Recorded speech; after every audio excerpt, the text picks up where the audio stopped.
The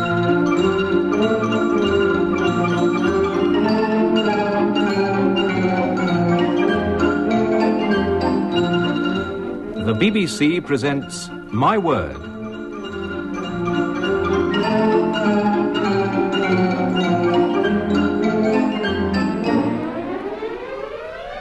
And here to introduce the programme and the panel is Jack Longland. My Word is a word game played by people whose business is words, and those taking part are Anne Scott James, Dilys Powell, Denis Norden, and Frank Muir. Round one tests their vocabularies. 2 marks if they get the meaning of these words roughly right. We begin with Anne Scott James. Anne, what is a misericord? M-I-S-E-R-I-C-R-D, misericord. Oh, it's a church word. Yes? It's a piece of church furniture. Yes. But I can't remember what piece. Well, which bit... Something to do with kneeling. Which bit of you... Oh, something that stops you, something that saves you when you're kneeling. Is it the... Lady in front. The cushion you kneel on, in front of... No, it's a tip-up... No. It's a tip-up seat. Yes, that's more like it. Keep off the knees. It's, in choir stalls, in old churches and cathedrals, a shelving projection on the underside of the hinged seat in a choir stall, so that during those parts of the service when you were supposed to stand up out of reverence, you could in fact lean backwards in a tactful way, and nobody knew that you were really sitting, and you looked as though you were still standing. That's called a misericord. Now, Frank Muir. Frank, what is a fancier? It's a decorated plain one. It's a... dare one hazard this? I mean, is it one who fancies? Yes. It's a fancier, as in a pigeon fancier. That's what I wanted. Or bird fancier, which carries with it a number of unsavoury jokes. And, in other words, it's your hobby. Yes, hold up. 2 marks. It's a connoisseur in some particular article or plant or an animal, like dog fancier or rose fancier or pigeon fancier, which Frank mentioned. 2 marks. Dilys, what's the meaning of gay, but spelt with an E? G-E-Y. Gay. Well, that means very, not a very light, but very, just very, extremely, considerably, notably. Vera. Yes. McVery.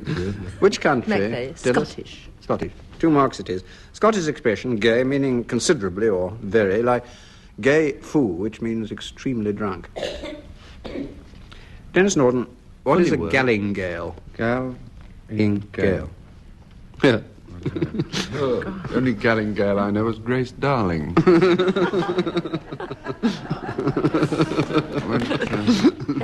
Went out into the storm with a lamp and brought back 40 sailors. Now you say, what colour was the lamp? Something to do with herbs. Yes? Oh, well, it's something to do with herbs. It's a kind of herb much used in cuisine. Herb collecting. Yes. Yeah? Herb fancy. And? In cuisine, in cooking.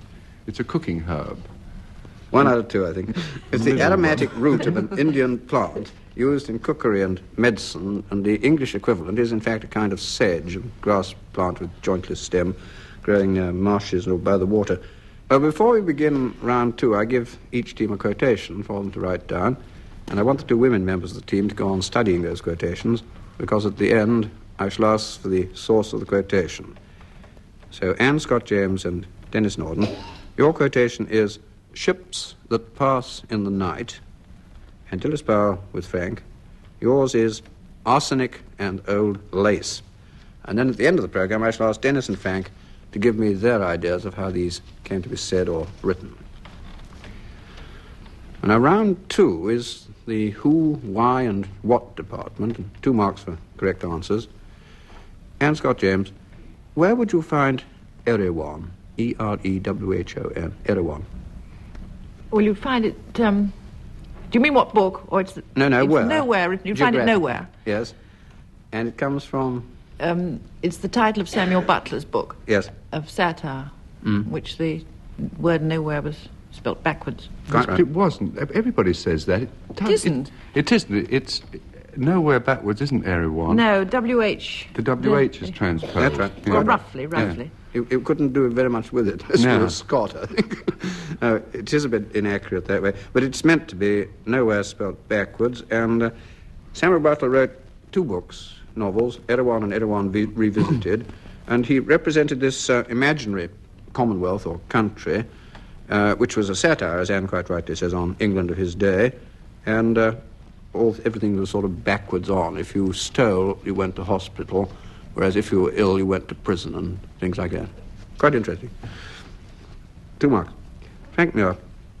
In Chaucer's Canterbury Tales, one of the tales is the pardoner's tale. What is or was a pardoner? He was a man much visited by hiccups. It's all that riding on the horse, you know.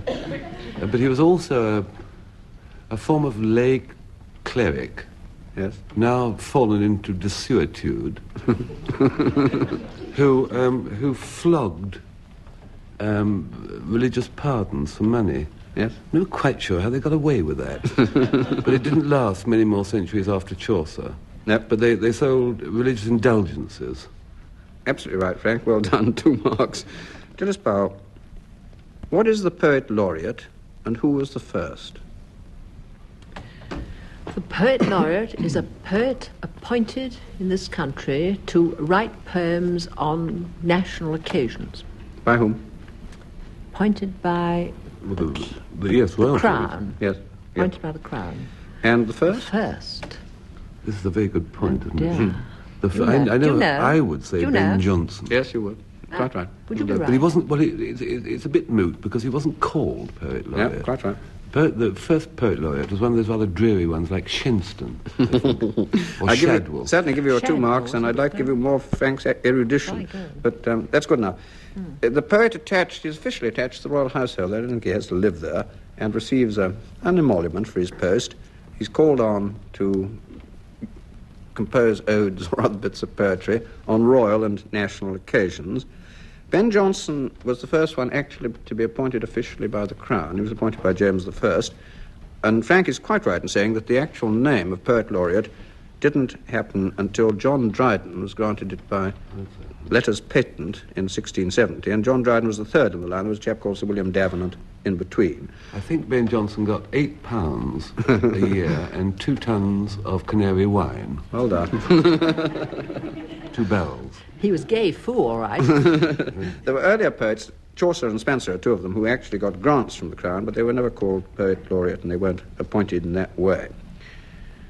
Denis Norden, who were Bose and Phiz? B-O-Z and P-H-I-Z. Bose and Phiz. Well, Bose was the name that Charles Dickens wrote under when he was a journalist. Yes. He wrote, I believe, for the Morning Chronicle and various magazines, and then he collected all his pieces together, as journalists are wont to do, and published them in a book called Sketches by Bose. Yes. And Phiz was an illustrator of the period who illustrated Dickens and, I believe, Surtees as well. I'm not Yes. sure. And a lot of writers of the time. You don't know his name? No, I don't know his name. Phiz, a pseudonym used by Heblot K. Brown, who, as Dennis says, illustrated many of Dickens's novels.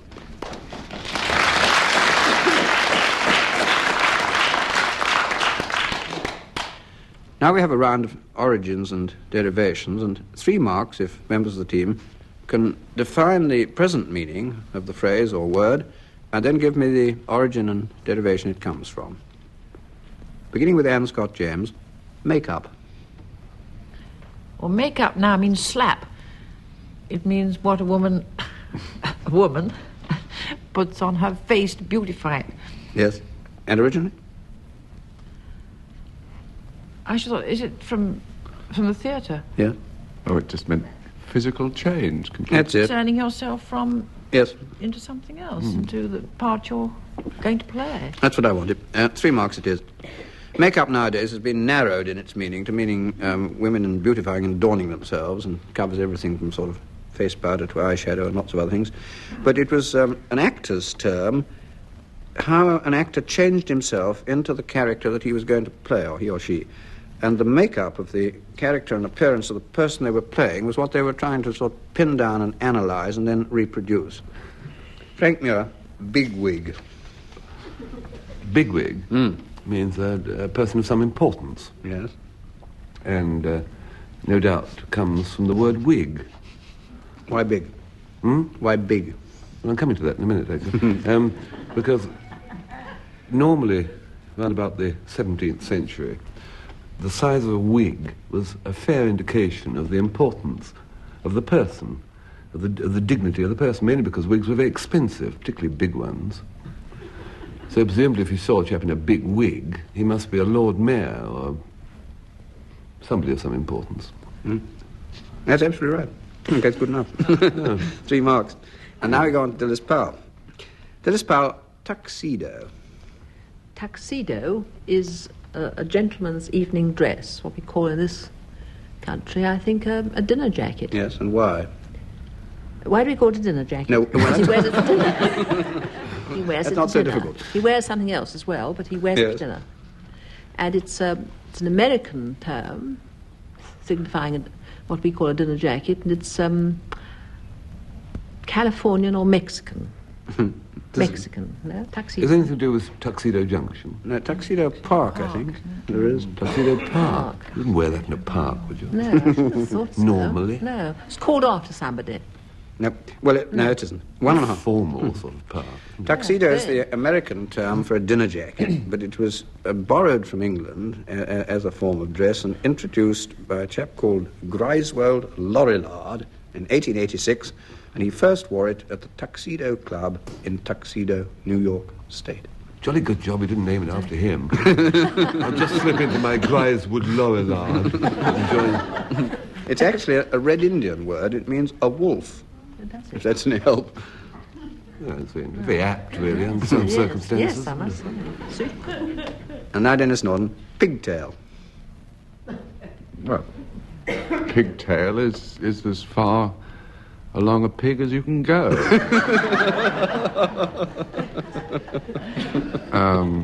It's also used as a sort of long braids of hair that school children wear. Yeah. Little girls, I mean, not boys. Much. And its origin, I suppose, was from, well, it looked like the tail of a pig. No, I'd lay off the pig part of it for a bit. The Chinese. That's it. And what They're happened great there? ones, and they have little bows at the end of them in comics.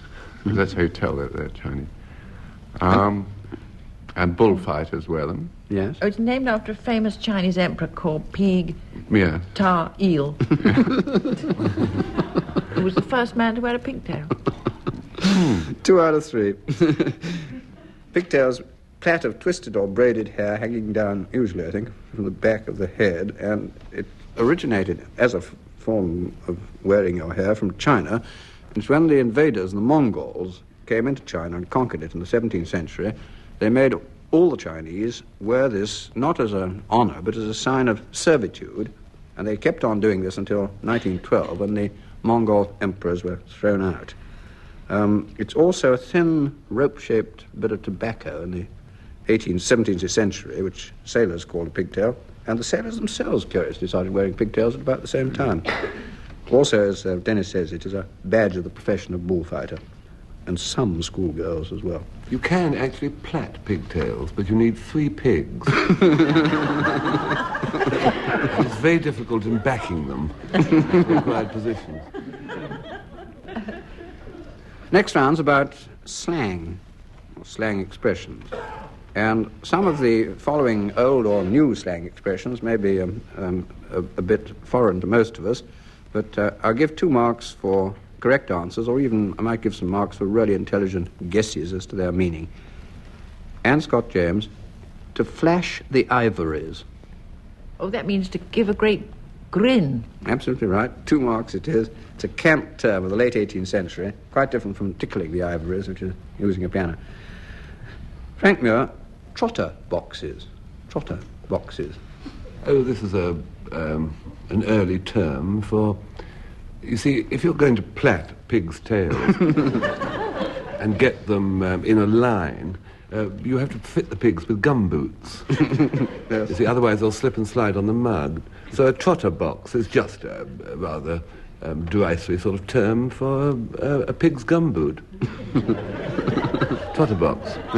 Or it could be a box butchers use to hold pigs' trotters in. Now stick to your first one. It's pigs' boots or shoes, but not necessarily any pigs. Just shoes. Just shoes? 1.5. Trotter boxes are boots or shoes, from the sense in which in the early 19th century trotters were used as synonym for human feet. You find it in Dickens, this phrase, trotter boxes. Dilys Powell. I'm not even going to look. I'll take your word for it. Dilys Powell, a Hempen widow. H-E-M-P-E-N. A Hempen widow. I think somebody whose husband's been hanged. Absolutely dead right. 2 marks it is. It's a woman whose husband has died on the gallows, and that was also called dying of a hempen fever, which is one way of calling it. Denis Norden, a slop feeder. Slop feeder. Slop feeder. Like a messy eater, I think. It's like slop feeder. It's like if you try to eat one of those ice cream tubs and you haven't got one of the little plastic spoons. You try to do it with your fingers. That's very slop feeding, then. Perhaps it's a nurse. Yeah. It's a thing, not a person. Oh, it's a thing. Well, it's a thing you feed slops with. Yes. It's a spoon. Yes. Yes? Yes. You got it. Well give us done, the Dennis. time, 2 we'll marks. get there, To be absolutely accurate, it's a teaspoon, which is a low slang term for a teaspoon, because slop or slops was the word they used for tea. And now we come to the last round and go back to those quotations I gave the 2 teams earlier in the programme. 2 marks, Anne Scott James. Can you give me the origin of the quotation, ships that pass in the night? Well, it's Longfellow, Yes? and that's about as far as I go. Well, that's as far as you need go. Oh, goody. Yeah, 2 marks. And now, Dilys Powell, would you give me the origin of your quotation, which was Arsenic and Old Lace? Well, it's the title of a play, which is about a pair of old ladies who commit murders. Mm-hmm. There's been plot gone. What about the author? Joseph Kesselring. Joseph Kesselring. Well done, 2 marks. And now I shall ask Denis and Frank to give me their explanation of how these quotations came into being. And on this occasion, the marks will go to whichever incredible explanation receives the longer applause from the audience here in the theatre. So back, first of all, to Denis Norden and his quotation, ships that pass in the night. It's very disconcerting to be suddenly mistaken for a Scotsman. It happened to me when I was coming out of a cinema. I'd been in to see a film called Cast a Giant Shadow. As I was coming out, past the commissionaire, who looked me up and down, grinned a bit and said, "Good night, Jock." I thought it was just being sort of jocular, you know. I didn't think anything of it. And I went out into the car park, and the bloke in the car park got my car, and I got into it, and he said, "Aren't you going to give me something for my trouble?" And I said, "Well, what is your trouble?" And he didn't laugh, he just sort of looked sour and said, "Ruddy Scotsman." It's just terribly strange. There's 2 people on the trot, you know, taking me for Scotsman. And I have been taken for all sorts of nationalities, because I don't look very English, actually. I look rather like an Armenian fig packer. I have been told I behave like a Uruguayan tram conductor, but suddenly be taken for a Scotsman, it worried me, you know. And I drove down the high street for a coffee, and I got out the car, happened to glance down, and was mightily astonished. I was wearing a sporran. I was actually wearing a sporran, which is very strange, because I haven't got a sporran. I know I haven't got a sporran, because I went to buy one once, and they didn't have my size. And I thought, what can I be doing wearing a sporran, a little neat, pouched, hairy thing, just below the waist of my anorak? And I thought, my goodness. And I touched it. And I suddenly thought to myself, I've never seen a blonde sporran. The first doubts began to creep into my head. Can it actually be a sporran? I felt it gingerly. Even though it was blonde, I felt it gingerly. And it was very fine, obviously human hair. I thought, have I had one of my turns? A blackout where I thought I was a Red Indian. Oh, heavens, there's some poor... And then it suddenly came back to me because I saw that it was caught in the zip of my anorak. And I remembered that, you see, when I go to a cinema, I always take off my outer garment because my mother says, unless you do that, you don't feel the benefit. And when I came out, I remember when I was zipping up the anorak, there was this blonde lady in front of me. And you know that there is this custom now that ladies wear these wigs or hairpieces, what you might call travelling under an assumed mane. And what I'd obviously done was, as the zip went up, I don't know if you remember John Gilpin, I seized fast the flowing mane. It was a terribly disconcerting thing, and of course I didn't know what to do, and I rushed back to the cinema, and I went up to the manager and unhooked the thing and gave it to him and said, if you see a bald lady coming out, would you give her this with my compliments? And he goggled a bit and said, well, who shall I say it's from? And I gave him one of my wry smiles, the one slightly bitter with the curling up at the edge. And I said, just tell her it's a zip that passed in the night.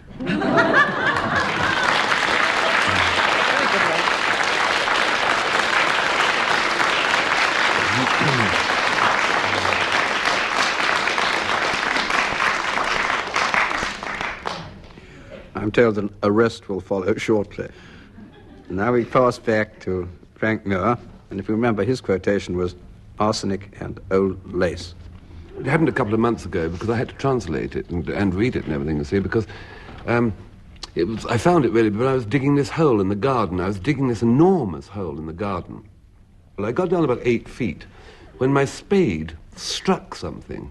It was a box. It was a very old box, bound in brass. I heaved it to the surface, struck it open with my spade, and within was the literary find of the century. It was the truth.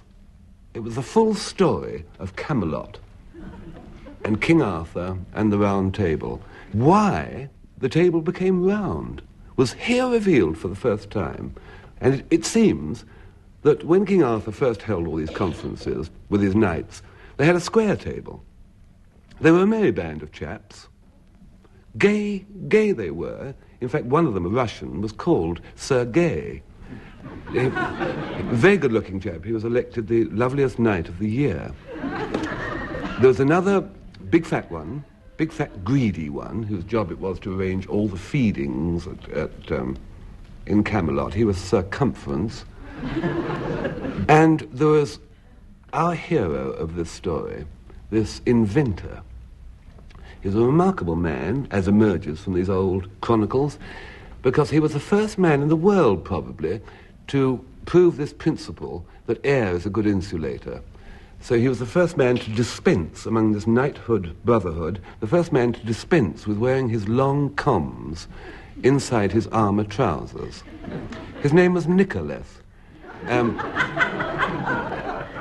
Now, for some time, Nicholas wore his armour without his long combs inside, but he found it rather painful. And he realized, and this was a great discovery, he realized that the thing to do would be to pack some sort of substance between his rather thin legs and the iron of his armour trousers, but the sort of substance which would be light so that he could still lift his legs and yet contain air for this insulation. And he thought of wood chippings, little slivers of wood. So he thought of King Arthur's square table. He thought they won't miss a little bit of wood. So he got his trusty penknife and he cut a little sliver of wood off one of the corners and dropped it in between his leg and his armour trousers. He realised he would need quite a lot, so he went on carving off little chips of wood and dropping them down until the edges of the table began to get markedly rounder. But you know, it's quite extraordinary how many wood chippings you need to fill in between leg and armour. And by the time he'd finished, he'd chipped the table quite round. But, of course, he'd proved he was very warm, and just before King Arthur executed him, he had proved this whole theory, and that is why we have string vests to this day. Now, you see, that is the full story of why King Arthur's table became round, and I think it should be given to the world, so I'm going to write a book about it. In fact, I might even make it a play. And you know what I'm going to call it, of course, quite obvious. Arthur, Nick, and Old Lays.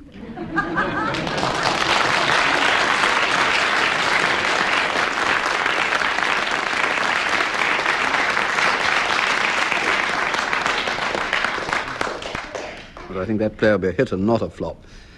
And the remarkable result of the contest between the two stories is a draw. You gave exactly the same amount of applause to both stories, but the entire programme is won by the team of Anne Scott James and Denis Norden, and that brings to an end this edition of My Word.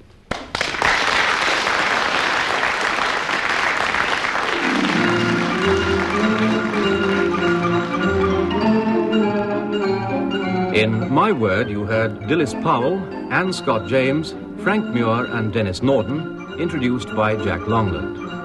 The programme was devised by Tony Shryan and Edward J. Mason and presented by the BBC.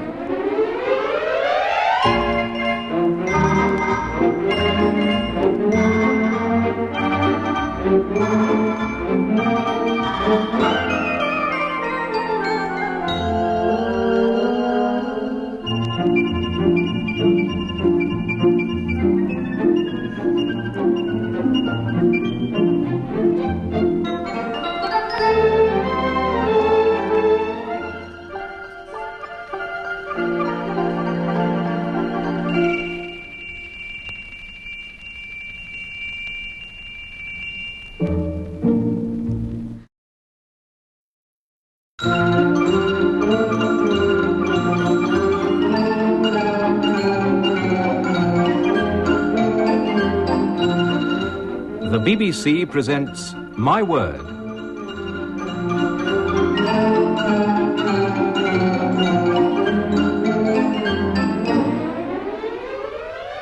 And here to introduce the programme and the panel is Jack Longland. My Word is a word game played by people whose business is words, and those taking part are Anne Scott James, Dilys Powell, Denis Norden, and Frank Muir.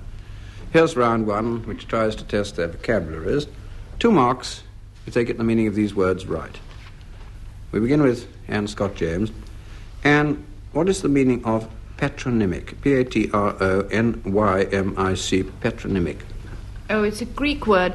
It means your father's name, your family name, coming through to the son. That's right, 2 marks. Something derived from a father or an ancestor. Well, it's very common in Wales too, isn't it? Same sort of thing. Oh, Tom. Oh, it's in Lancashire. Tom of Bob Carter, isn't That's it? Right. It means yes. Tom, who's the son of Bob the Carter. That's it. 2 marks. Frank Muir, what is a burbot? B-U-R-B-O-T. It's a noun. Yes. 6 letters. Yes. Lots of people don't realise that fish hiccup. Yes, that's getting near it. And it...